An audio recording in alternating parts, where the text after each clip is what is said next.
Мессеры бомбили эту станцию.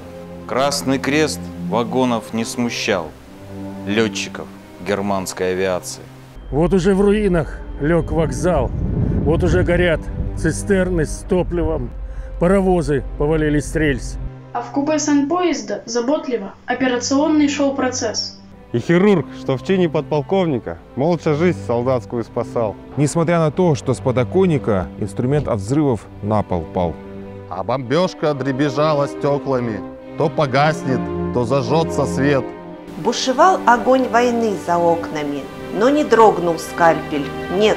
И бойцу уже совсем не поздно, ведь спасен хирургом ничего. Из всего того состава поезда только этот уцелел вагон.